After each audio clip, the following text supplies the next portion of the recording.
Welcome back! Since it has been a while from the last episode, let me quickly recap what my game is about.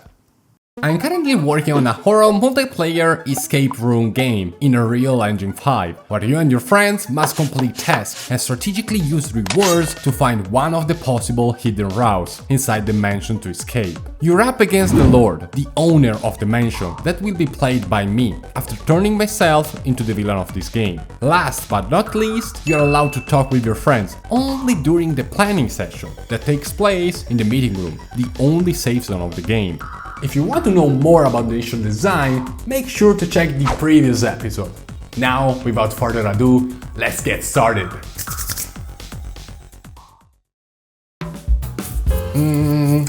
Hear me out. Can we all agree that the proximity voice chat in a horror multiplayer game is a must-have feature?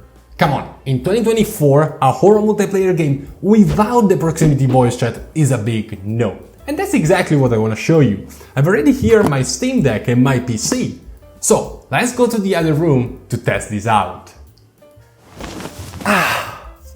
Welcome to my bedroom. Yeah, I have only a mattress on the floor, that lamp. Listen, I'm here for rent. I don't want to live in Oslo forever. It's super comfortable. I like that so much. Don't judge me. So here there is the other player. Hello, hello. Hello, hello. Hello, man. Hello, man. How you doing? I guess it's working. So now let me try also the fade out. So while I walk away, I keep talking and you should actually hear my voice lowering. My man, I gotta go. See ya, man. Dai, vai a fanculo, ok? Ciao, vai a fanculo, ciao. I love this shit. Gestures in games cracks me all the time, like in Little Company or Sea of Thieves. But gestures are not just a funny way to interact with other players, they're gonna be the only way to communicate while you're outside of the meeting room. And if you remember from the last episode, I already recorded some extraordinary animations. So I quickly built a pretty basic gesture interface where you can select your favorite gesture. Since I'm a serious developer, I added only the most useful gestures, like hello man, got him, ma vai a cagare, and the ma che cazzo dici gesture. For all my fellas out there, of course I needed to add as well the dual-wielding ma che cazzo dici gesture, extremely useful all the time. This is basically the old map, and to be honest, it wasn't that bad. I like how some of those rooms actually turned out. The main problem is that the map is quite small, so testing enemy chase or patrol sequence was quite impossible with this layout. And that's why I decided to remake the entire map, from a small map with a bunch of rooms only to a big mansion with lots of rooms and a lot of space. So, this is the new map, and as you can tell, this is pretty big, but don't get excited too much, because most of the rooms are actually empty. Like this one, and this one, except for this one that has a book and a bookshelf. I decided to reuse the meeting room and the Lord's office because in my opinion I already did a pretty good job in the previous episode, so I just decided to keep them. The only difference is that the Lord's office now is a little bit smaller, but to be honest I prefer this version so much more, so I just decided to use that a little bit smaller. I decided to add also 2 basement floors, as you can see here, and as usual, it looks pretty cheap. The meeting room. I spent so much time talking about this room, but I didn't implement anything yet. So I guess it's now time to do something about it. I built a pretty basic interface that allows the players to access all the core functionalities, such as task assignments, shop, and floors topology lookup. In the meeting room, I added a stand with a tablet to access this interface. I also added a screen, which is a sort of digital whiteboard so that the other players can watch all the interactions like in a real meeting. The tasks are the main source of progression throughout the entire game, that will allow you to earn money, build trust with the Lord, which I'm gonna talk about later in this video, and with the money you can buy items required for other tasks, or to unlock part of the map previously inaccessible. The task panel is pretty straightforward and you just need to assign the tasks to one of the available players. Complete the tasks within the time limit to get the reward. So let me quickly complete the task that has been assigned to me. Apparently the Lord is hungry and wants some pork, so let's quickly go to the basement to pick it up.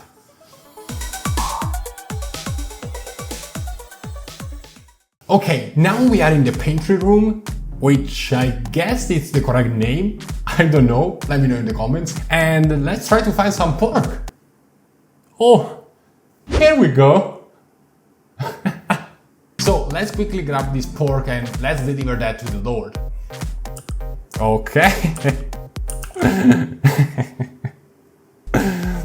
I'm holding this pork like a sword. Okay, we don't have to waste time. I mean, I just did that, but we don't have to waste time because before the time expires, we need to deliver this pork. So let's quickly go back to the Lord's office, okay? Okay, cool.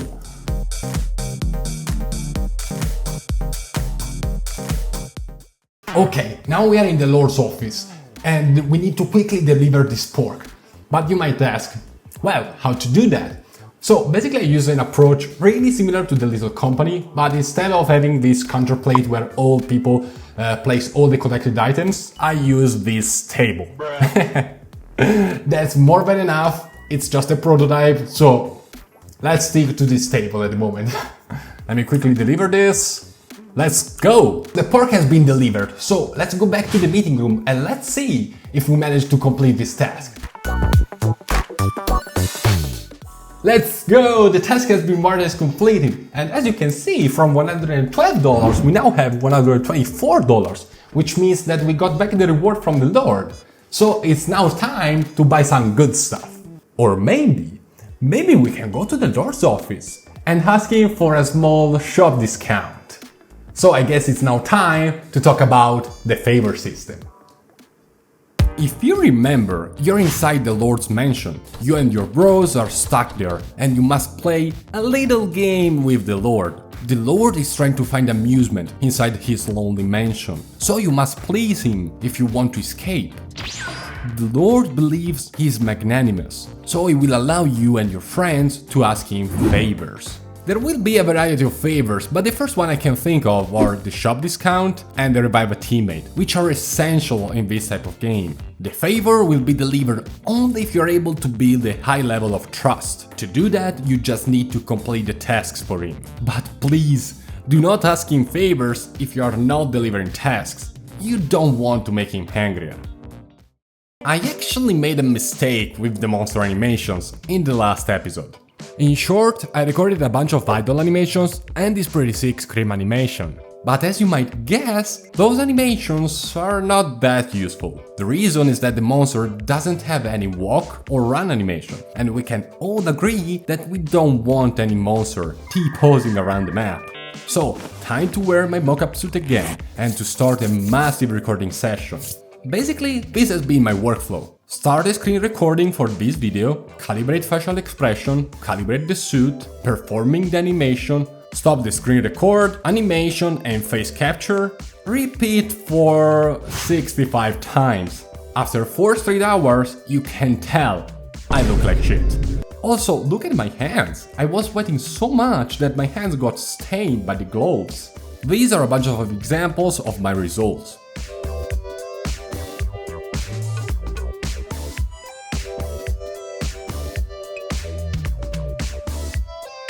With all these animations in place, we now have everything we need for the final step. Instead of having several monsters with different movesets and behaviors, I decided to have the same monster but with different personalities, so that you and your friends must track down not only the enemy locations, but also their personalities. Which is a cheaper solution, but since I'm a solo developer, for me it's so much better. Let's start from the first one, the normal monster. The normal monster will follow the Lord's rules, which, if you forgot about that, The monster cannot kill the players unless they hear someone speaking. If a player speaks, the monster has all the rights to kill him. Also, don't think that escape is an option. If you successfully escape, the monster will start patrolling again, but he will remember you. So be careful out there. If he spots you, you're okay. He'll just stop moving and start staring at you. But don't mess with him too much, because there is a chance it could go crazy. And trust me, you really don't wanna do that. The second monster is indeed the crazy monster. This monster is not willing to follow the Lord's rules. He cares only about one thing: killing all the players. So try to never be in his sight. Otherwise, it's 100% sure death. It's very easy to understand if a monster is crazy or not. He walks like a mess, but at least he's pretty recognizable. Also, you don't really want to talk if there is a crazy monster nearby. They're able to smash doors in a pretty sick way, but you're quite screwed if that happens. In the end, I worked on the shy monster. The shy monster isn't dangerous at all. If he sees you, he'll try to follow. But if you turn around, he'll get scared and just run away. He also loves to spy other players. If you're in a room, the shy monster will stare at you from the corridor. So don't scream if you see him staring at you. But again, if you manage to spot him, he will just run away. So you might ask, why this monster actually exists? Well, let's say that we will talk about that in future episode, once I'll implement the alliance system between monsters, trying to trick you to talk and killing you right afterwards, if you do so. Now, let's go back to the meeting room Now, let's go...